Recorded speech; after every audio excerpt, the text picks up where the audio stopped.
Welcome students, welcome to let's Ram Kumar College of Special Education डूडलो नवलगढ़ शेखर। ठीक है, अपन जो बात कर रहे हैं वो आज की क्लास है वो है जो एचआई के बच्चे हैं उनके लिए स्पीच की क्लास है। ठीक है, जो एचआई के बच्चे हैं उन्हीं के लिए ये क्लास स्पीच की। ठीक है, तो स्पीच में हम बात कर रहे थे वो कर रहे थे कि मतलब जैसे श्वास के अंदर है वाक्य की उत्पादन करने की प्रक्रिया, उसमें कौन कौन से तंत्र है वो काम में आते हैं। ठीक है, तो हमने जो कल बात की थी वो की थी कहाँ तक की थी भाई, जो ये श्वसन तंत्र है उसके ऊपर श्वसन तंत्र की हमने बात कर ली थी। अगला जो तंत्र है वो है श्वसन तंत्र। ठीक है, श्वसन तंत्र में क्या होता है कि इस प्रक्रिया में आने वाली हवा स्वर तंतु में हलचल करती है, जिससे जो है अंदर की ध्वनि है वो उत्पन्न होती है। फेफड़ों में आने वाली हवा को ध्वनि कार्य में बदलती है। इस प्रक्रिया को हम स्वर तंतु कहते हैं। अब क्या होता है कि श्वसन तंत्र है, क्या होता है कि जब हम सांस लेते हैं तब हमारे शरीर के अंदर सांस जाती है सीधी फेफड़ों में, और जब फेफड़ों से बाहर आती है तो उस हवा को स्वर में बदलने का कार्य कौन करता है, श्वसन तंत्र करता है। श्वसन तंत्र का एक अंग है, उसका नाम है स्वर तंतु। क्या है भाई, स्वर तंतु। वो स्वर तंतु है वो ये कार्य करता है कि जो फेफड़ों से आने वाली हवा है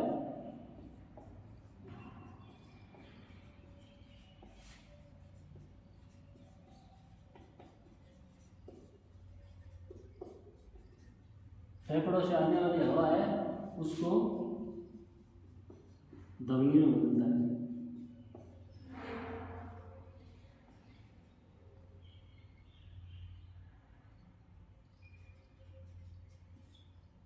ठीक है, तो फेफड़ों से आने वाली हवा है उसको ध्वनि में बदलता है। कौन बदलता है, स्वर तंतु। कौन बदलता है भाई, स्वर तंतु। ठीक है, तो ये जो है श्वसन तंत्र का एक अंग है। ठीक है,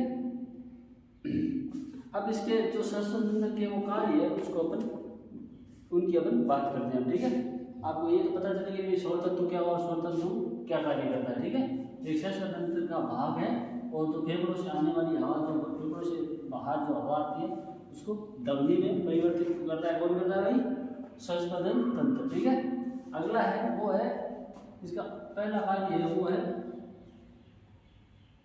ध्वन्यात्मक कार्य।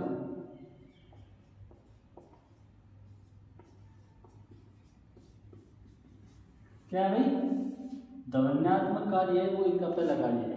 वाणी के उत्पादन के समय स्वर तंतु इकट्ठे हो जाते हैं, जिससे वायु मार्ग बंद हो जाता है।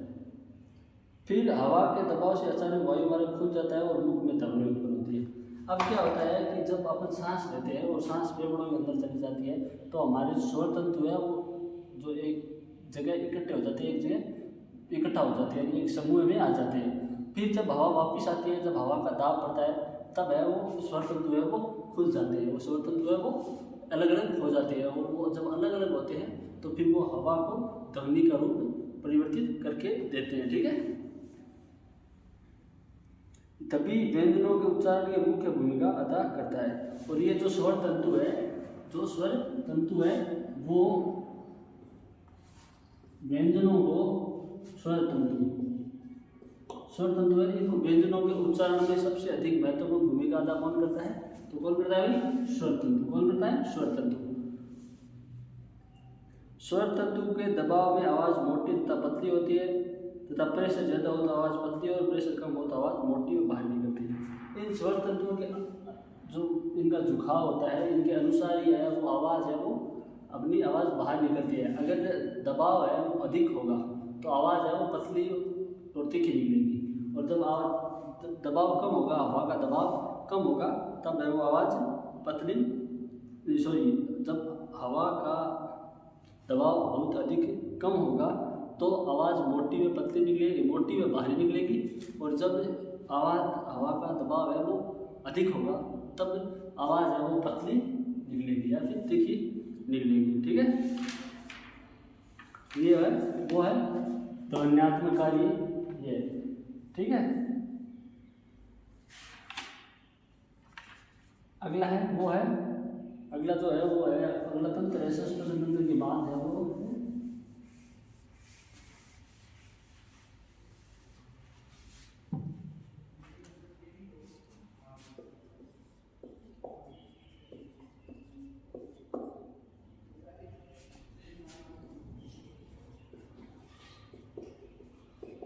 अगला है सहवयव व्यवस्था। ठीक है, इसमें क्या होता है कि इसमें होता है कि जैसे ग्रसनी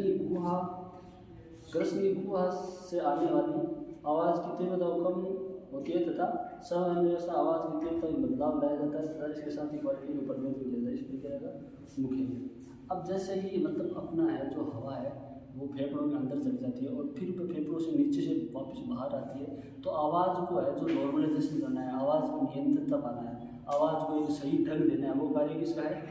ये संवहन किसका? संवहन तंत्र का। ठीक है, संवहन तंत्र का। और इस संवहन तंत्र में मुख्य जो अंग है वो है मुख।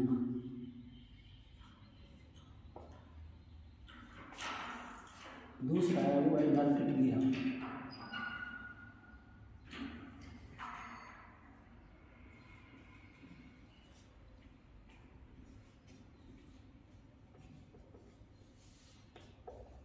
और तीसरा है वो है कृष्णी गुहा।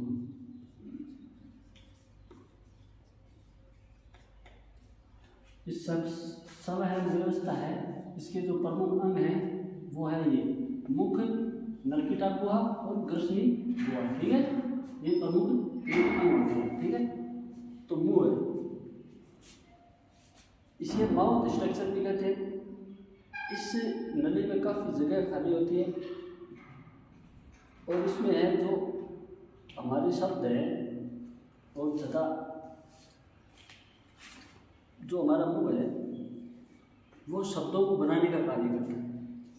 इस मुंह की वजह से जो सतह है वो थोड़ी बहुत मतलब जैसे मुंह है, मुंह के अंदर जब ध्वनि है वो हवा जब प्रवेश करेगी तो जो शब्दों का रूप है, जो शब्दों को लेने का जो रूप है वो मुंह द्वारा स्थापित किया जाता है। जैसे मतलब आप मान लो एक बात कि जैसे हवा है वो फेफड़ों के द्वारा बाहर आती है और फेफड़ों के द्वारा जब बाहर आती है तब क्या होता है कि हवा के द्वारा जो इस मुंह में जो खाली जगह होती है इसमें स्वरों का निर्माण होता है तथा जो स्वर तलवा है वो छत का कार्य करता है और जीभ है वो सतह का कार्य करती है। ठीक है, जिससे मुंह के अंदर ये मुंह का कार्य होता है स्वरों को निर्माण करना। अगला है वो है नासल कैविटी। अगला क्या है भाई? Nasal cavity. ये नाक का मार्ग होता है, इसे नेसल साउंड भी बोले जाते हैं, जैसे मैं, न, बे। अब जैसे मतलब इस जो शब्द है उनमें जो अलग जो शब्दों को बाहर आते हैं, एक तो मुंह है, मुंह से ध्वनि बाहर आती है, एक जो दूसरा है वो है नाक। नाक या नेसल कैविटी। ठीक है, तो नेसल कैविटी में क्या होता है कि नेसल कैविटी में कुछ शब्द होते हैं जिनका बोलने का मार्ग है वो नाक होता है, जैसे न, मैं, बे आदि जो शब्द है वो नाक द्वारा बोले जाते हैं। ठीक है, अगला है क्लात्मक प्रणाली। ध्वनि को अनुनादित करने की आवाज़ की तीव्रता को बढ़ाता है। इसमें क्या होता है कि अगला है जो क्लात्मक प्रणाली है। क्लात्मक प्रणाली में क्या होता है? क्लात्मक प्रणाली होता है कि जैसे हमारे जो मुंह में जो आवाज़ आती है उसकी तीव्रता को बढ़ाने के लिए जो कार्य करता है वो कौन करता है? क्लात्मक प्रणाली। ठीक है, तो ये हो गया संवहन व्यवस्था। ठीक है,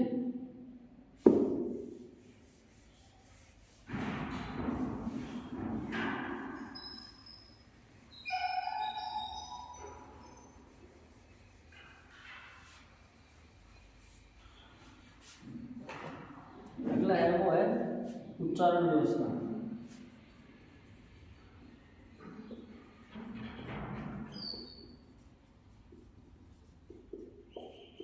मतलब उच्चारण कैसे होता है?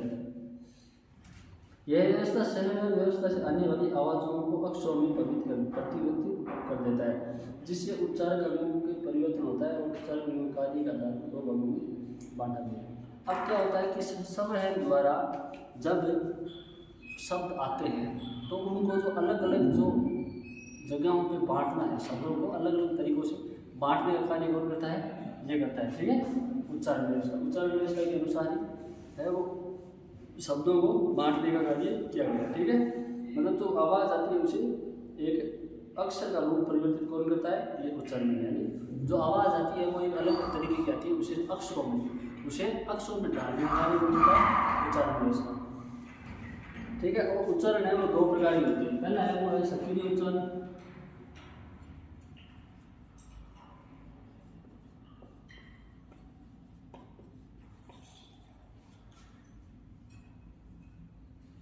दूसरा है वो है निष्क्रिय उच्चारण।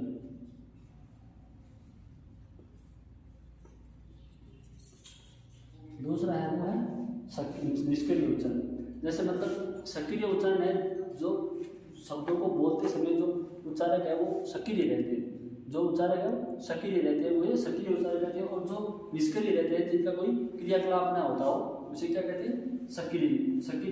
निष्क्रिय उच्चारण। ठीक है, अब अपन बात करते हैं सक्रिय उच्चारण, किसी भी सक्रिय उच्चारण की। सक्रिय उच्चारण में क्या होता है कि वह उच्चारक जो ध्वनि के उच्चारण के समय सक्रिय भूमिका अदा करते हैं, वे अपने स्थान पर गति करते हैं, उसे सक्रिय उच्चारण कहते हैं। वही बात है कि जब ध्वनि निकलती है, जब हमारे मुंह से ध्वनि निकलती है, तब ध्वनि को निकलते समय जो अंग है, जो उच्चारण अंग है, वो जो सक्रिय रहते हैं, अपनी भूमिका अदा करते हैं, जो काम में आते हैं, उसे क्या कहते हैं? सक्रिय उच्चारण। ठीक है, और दूसरा है वो है निष्क्रिय उच्चारण। ठीक है, निष्क्रिय उच्चारण है उसमें क्या होता है कि वह उच्चारण जो उच्चारण के समय निष्क्रिय भूमिका अदा करते हैं, उसे निष्क्रिय अंग कहते हैं। ठीक है, तो अपन अब बात करते हैं कि भाई कौन से है अंग है वो निष्क्रिय होते हैं, कौन से है वो सक्रिय होते हैं। ठीक है, तो क्या है भाई अंग है वो है, पहला है लिप्स, होंठ, दांत, जीभ, हार्ड प्लेट, सॉफ्ट प्लेट, उन्फा, एलोरेट्स, ओरल कैविटी, नासल कैविटी और मेंडेलिन। ठीक है, ये अंग है वो कार्य करते हैं। ठीक है, अब अपन बात करते हैं, पहला है वो है होंठ। क्या है भाई? पहला है वो है होंठ या लिप्स। ठीक है,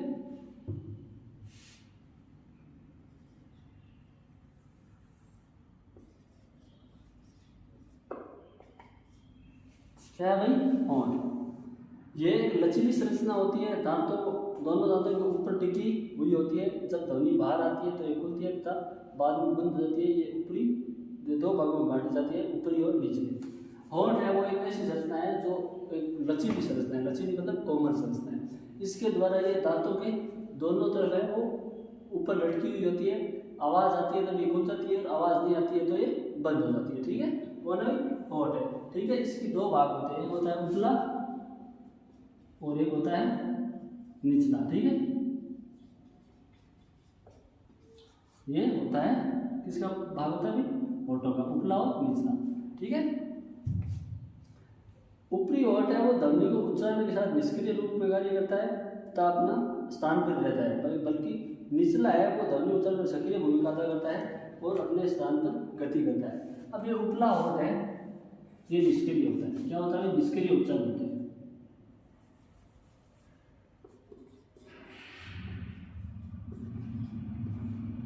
निष्क्रिय उच्चारण होता है। ठीक है, और ये है निचला, ये होता है सक्रिय उच्चारण।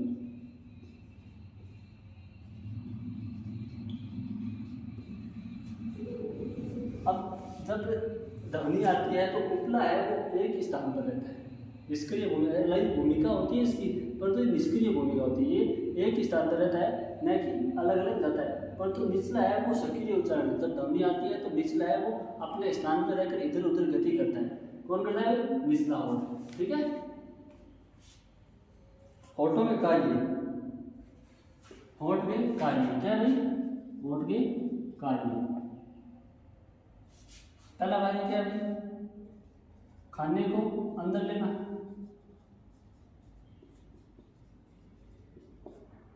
पहला कार्य क्या है भाई? खाने को अंदर लेना। दूसरा है वो है हंसने में मदद करना।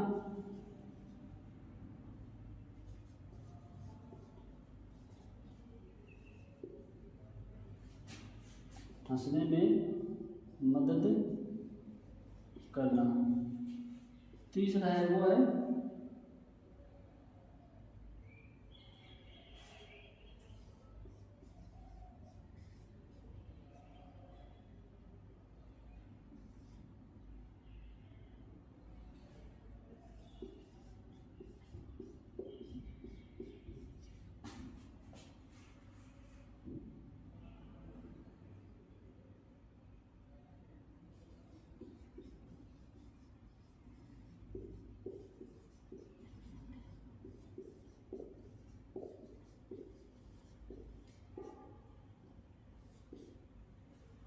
ओरल कैविटी के अंदर है वो वायु दाब रखना। नंबर 4 वो है चेहरे को सुंदर आकृति देना।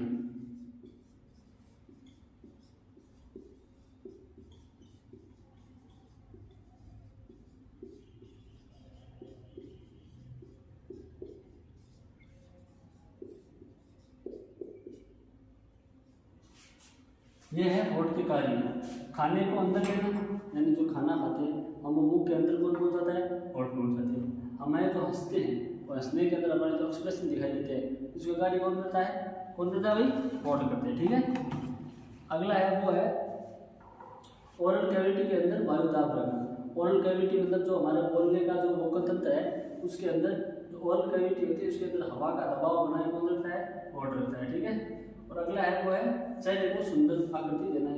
हमारे जो चेहरे की बनावट है उसे अधिक सुंदर बनाने का कार्य कौन करता है, कौन करता है भाई, होठ करते हैं। ठीक है, ये होठ के कार्य है। अब आप इसका स्क्रीनशॉट ले लीजिए।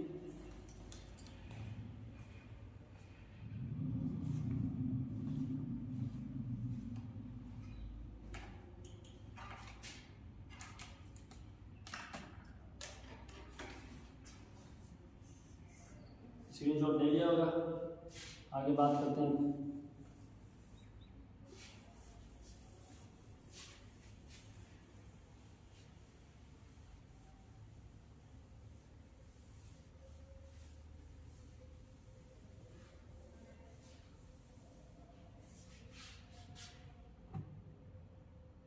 अगला टॉपिक है वो है दांत। होठ हो गए, अब है दांत, टीथ। ठीक है, ये ओरल कैविटी में पाया जाता है। ये 4 प्रकार के होते हैं। ये है वो किस में पाए जाते हैं, ओरल कैविटी में।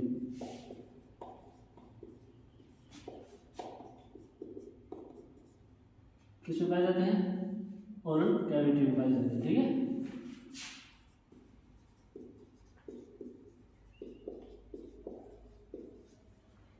ये ओरल कैविटी पाए जाते हैं, ये 4 प्रकार के होते हैं।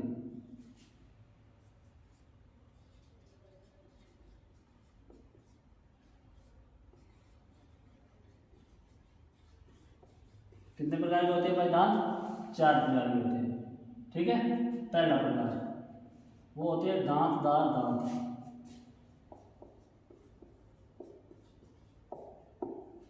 पहला होता है वो है दांतदार दांत, दूसरा होता है कैनाइन दांत।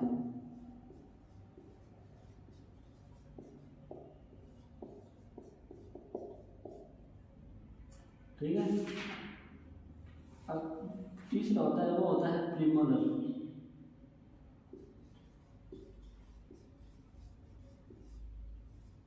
और तीसरा और ये चौथा होता है मोर।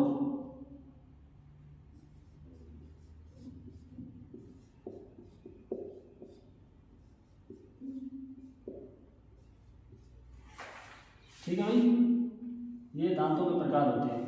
पहला है वो दांतदार दांत, दूसरा है कैनाइन दांत, तीसरा है प्रीमोलर दांत और चौथा है मोर दांत। ठीक है, तो अपन बात करते हैं दांतदार दांतों के बारे में। किसके बारे में, दांतदार दांतों के बारे में। इनकी संख्या 8 होती है, ये आगे की तरफ होते हैं। दांतदार दांत है, इनकी संख्या 8 होती है और ये आगे की तरफ होते हैं। जो दांतदार होते हैं दांत है ना, कितनी संख्या होती है, ये 8 होते हैं, आगे होते हैं।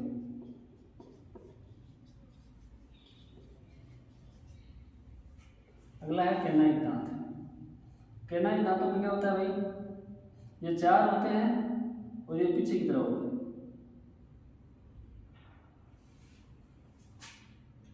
ये 4 होते हैं,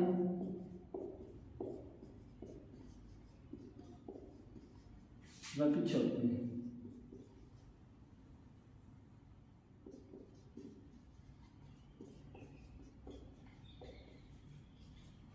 ठीक है, ये कैनाइन दांत है, ये 4 होते हैं। कितने, 4, और ये कहाँ होते हैं, पीछे होते हैं। ठीक है, अगला है वो है प्रीमोलर दांत। प्रीमोलर दांत क्या होता है भाई, इनकी संख्या 6 होती है, ये कैरिना के पीछे होते हैं।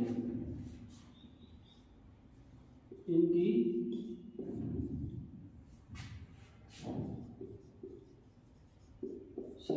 वो 6 होती है।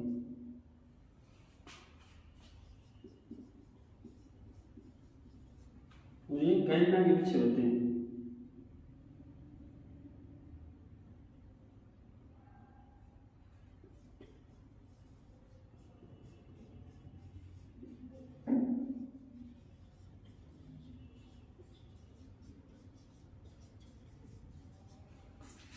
इनकी संख्या है वो 6 होती है, ये कैलिना के पीछे होते हैं। ठीक है, अगला है ये मोर दांत, इनकी संख्या होती है वो 12 होती है, 12 होती है और ये सबसे अंत में होते हैं।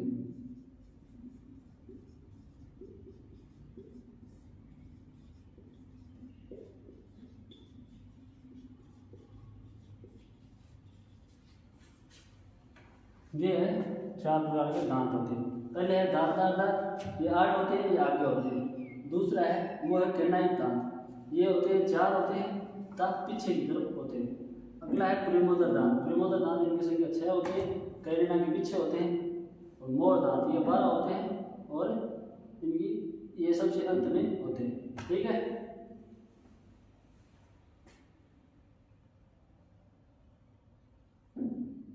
ले लीजिए स्क्रीनशॉट ले लीजिए आप इसका, आगे बात करते हैं।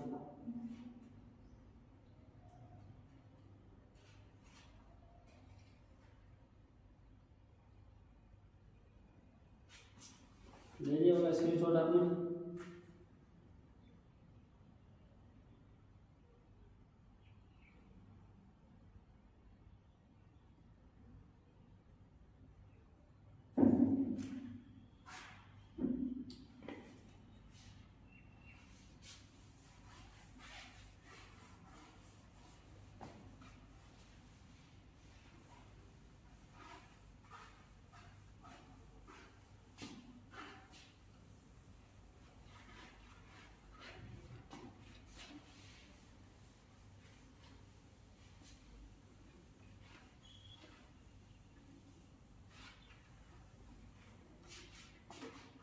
अब आगे है वो है दांत के कार्य,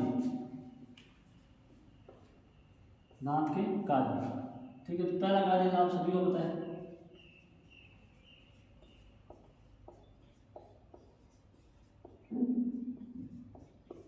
खाने को चबाना। किसका कार्य है भाई? दांत का। दांत का कार्य वो है खाने को चबाना। ठीक है, अगला है वो है काटना फाड़ना।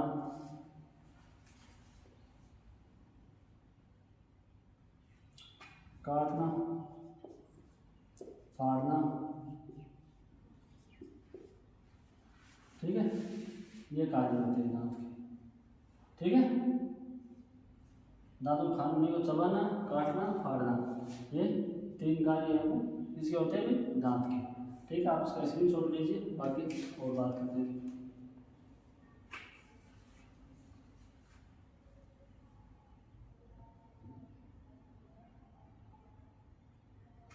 ठीक है, ले लिया होगा।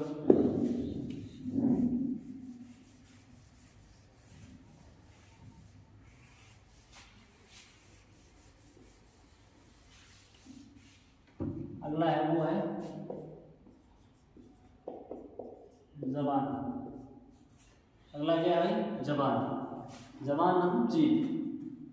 यह एक मांसपेशियों वाली संरचना होती है, ये ओरल कैविटी के अंदर की सतह का कार्य करती है। जुबान के 3 भाग होते हैं, अग्र, पश्च और मध्य। ठीक है, यह है वो एक मांसपेशियों की संरचना होती है।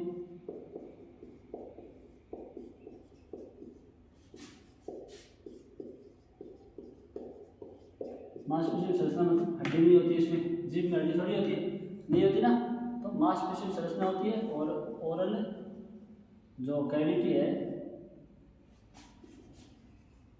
कैविटी के अंदर सतह का काम करती है।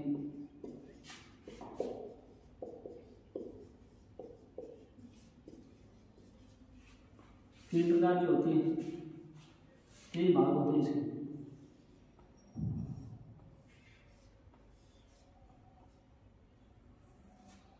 पहला अग्र, दूसरा मध्य, तीसरा पश्च। ये जुबान है। मांसपेशियों की संरचना होती है और कैविटी के अंदर सतह का कार्य करती है और ये 3 प्रकार की होती है, अग्र, मध्य और पश्च। ठीक है,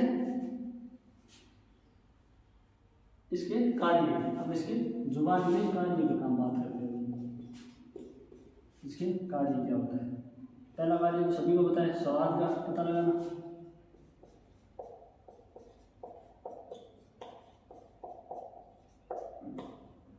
पहला कार्य क्या भाई? स्वाद का पता लगाना। दूसरा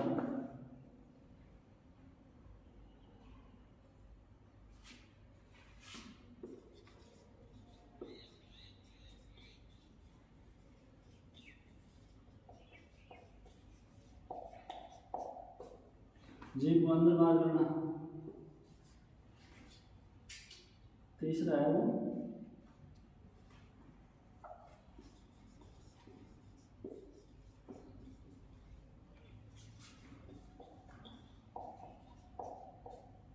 उठाना। चौथा अंदर सिकोड़ना।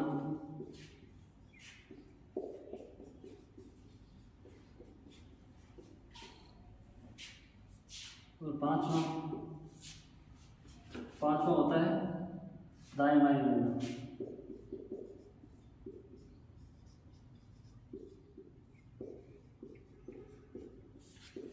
ये कार्य किसके होते हैं भाई? जुबान के।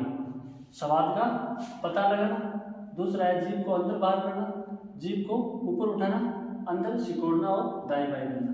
ठीक है, मतलब जैसे स्वाद होता है, कोई भी वस्तु को हम काम में लेते हैं, उसे खाते हैं, तो उसका स्वाद का पता किसे लगता है भाई? जुबान से। किसे लगता है? जुबान से। दूसरा कार्य है वो है जीभ को अंदर बाहर करना। ठीक है, और तीसरा है वो है जीभ को ऊपर उठाना। चौथा है वो है उसे अंदर सिकोड़ना। और पांचवा है वो जीभ को दाएं और बाएं करना। ये जीभ का कार्य होता है। ठीक है,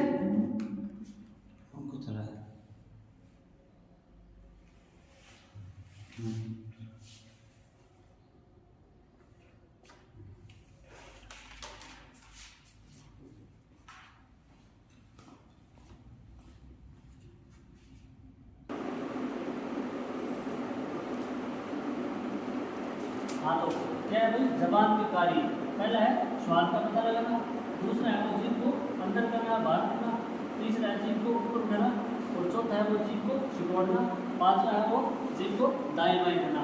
ये कार्य किसके हैं? जबान के। ठीक है, अब क्या होता है कि जबान में और भी कुछ जो हमारे जो और अंग है, वो बहुत सारे अंग होते हैं जो काम करते हैं। आप अपने आज बात की है वो सिर्फ जबान की बात की है, आगे की बात है वो आगे क्लास में करेंगे। ठीक है, धन्यवाद। बेस्ट हमारा दुआ है आपके साथ है।